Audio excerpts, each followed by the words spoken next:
आणि जागांवर अडकलेला आहे. संभाजीनगरमध्ये तेच चित्र आहे. नाही, भाजपा सेना युती ही अंतिम टप्प्यामध्ये आहे. उद्या रात्रीपर्यंत सर्व निर्णय होतील. आज आम्ही बसणार आहोत, अतुलजी आणि मी, मराठवाड्याच्या सर्वच महानगरपालिकेबद्दल. काल आम्ही विदर्भात बसलो, तर मला वाटतं की फार काही कन्सेन्सस नाही आहे. थोडे कन्सेन्सस आहे, पण मला वाटतं होऊन जाईल. पण जागा वाटपावर जो गोल सुरू आहे, होईल का? सन्मानजनक शब्द सगळीकडनं येतो.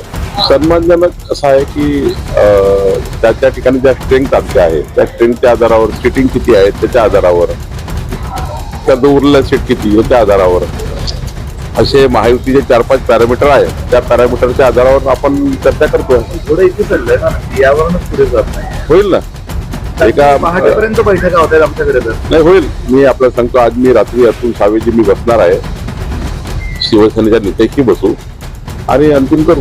परंतु युती होईल हे अंतिम आहे. अंतिम आहे, कारण माननीय एकनाथजी, माननीय देवेंद्रजी यांनी बसून युतीचे संकेत दिले आणि त्या पद्धतीने वर्किंग सुरू झालं आहे. मला वाटतं काही आता फार काही त्यामध्ये राहिलं नाही.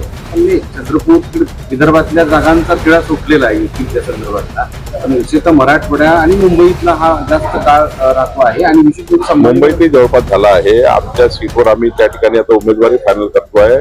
मुंबईत होत आहे, काही ठिकाणी थोडा राहील, त्या ठिकाणी चर्चा करू. पण मला वाटतं 90%, 95% जागेवर काही प्रॉब्लेम नाही. नवापालिकांना मुंबईत तुम्ही विरोध केला, ते स्टार प्रचारकांच्या यादीत आहे. तुमच्या नाकावर तिथून करणार नाही. असा त्यांच्या पक्षाचा निर्णय त्यांनी करायचा आहे, आमच्या पक्षाचे निर्णय आम्ही करायचे आहे. त्यामुळे त्यांनी काय केलं याच्याबद्दल फार काही चर्चा न करता त्यांनी त्याच्या पक्षाचे निर्णय केले आहे. त्याचा अधिकार आम्हाला नाही, त्यांना पक्षाचा अधिकार त्यांना आहे. तुमच्याच माहितीत असलेले अजित पवारांची राष्ट्रवादी आणि शरद पवारांची राष्ट्रवादी एकत्र येते, त्याबद्दल काय सांगा? त्यांच्या पक्षामध्ये त्यांनी कोणाला सोबत घ्यायचं, त्यांनी कोणाला सोबत न्यायचं हे त्यांचा अधिकार आहे. त्यांच्या पक्षाच्या अंतर्गत बाबीमध्ये मी बोलणं योग्य नाही. त्यांनी निर्णय करायचे आहेत. पण त्यांचं अजित पवारांचं असं एक धोरण आहे की पुण्यातलं युती झाली, एकत्र येणार, आघाडी झाली 2 एनसीपीची, पण दुसऱ्या ठिकाणी स्वतंत्र लढायचं, भाजप सोबत जायचं नाही, अशी भूमिका काही अनेक ठिकाणी घेतली. काही ठिकाणी भाजप सोबत येत आहे, अकोल्यामध्ये भाजप सोबत येत आहे. ज्या ठिकाणी आम्ही या ठिकाणी चंद्रपूरमध्ये काही ठिकाणी चर्चा करतोय. असं नाही आहे की काही ठिकाणी सोबत नाही आहे. 3-4-5 ठिकाणी अजित पवार साहेब सोबत आमचे आहेत. इकडे हे सगळं आहे, तिकडे मातोश्रीवर अमित ठाकरे आणि हे सगळ्यांची बैठक होते. ते लवकरात लवकर जागा वाटते. चांगला आहे ना, त्यांना शुभेच्छा आमच्या. आणि आज स्वतः उद्घाटन म्हणून प्रचाराचं नारळ फोडण्यासाठी आदित्य ठाकरे इथे संभाजीनगरला येतात. शुभेच्छा त्यांना माझ्या. हे जे सुरू आहे शरद पवार आणि यांचं एकत्र येणं, शरद पवार इंडियात येतील असं दिसतं का? आज संजय शिरसाट पण म्हणाले की नाकारता येत नाही, कदाचित शरद पवार इंडियात दिसतील. असं आहे की आज एनडीएचा निर्णय घ्यायचे अधिकार तर मला नाही आहे, केंद्रीय भाजपाला आहे. आमचे पंतप्रधान नरेंद्र मोदीजी, माननीय अमितभाई शहाजी, नड्डाजी आणि आमचे वरिष्ठ नेते ठरवतील.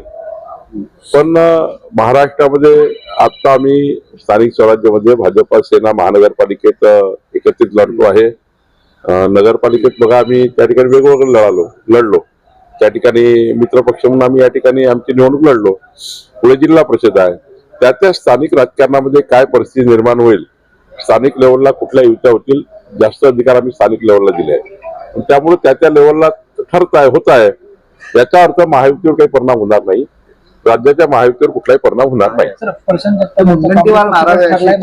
काही नाराज नाही, शांत आहेत आणि आम्ही सर्व शांतपणे बसलो आहेत.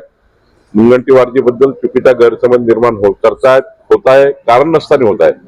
ना त्यांच्या मनात असं काही आहे, ना कोणाच्या आमच्या मनात असं आहे. मुनगंटीवारजी आमचे नेते आहेत आणि त्यामुळं राज्याचे महत्वाचे नेते आहेत. त्यामुळे मुनगंटीवार साहेबांच्या नेतृत्वामध्ये चंद्रपूर आणि विदर्भातल्या आम्ही नगरपालिका महानगरपालिका लढतोय. पण नाराज होते अशी चर्चा सुरू होती का? स्थानिक लेवलला पक्षप्रवेश होताना काही नवी काही जुने असं करताना जुने कार्यकर्ते नाराज होतात. पण भाजपाचा डीएनए असा आहे की कोणी भाजपमध्ये आल्यानंतर मात्र नंतर त्यांना सामावून घेतो आणि पुढे आम्ही आमचं काम चालू करतो. मुंबईमध्ये आरपीआयला तुमच्या कोट्यातून जागा मिळणार आहेत का, ती चर्चा सुरू आहे? चर्चा सुरू आहे. सर्व 13 मित्र पक्षाची चर्चा सुरू आहे. त्यामुळे आम्ही आरपीआय चर्चा करतोय, आमच्या घटक पक्षाची चर्चा करतोय.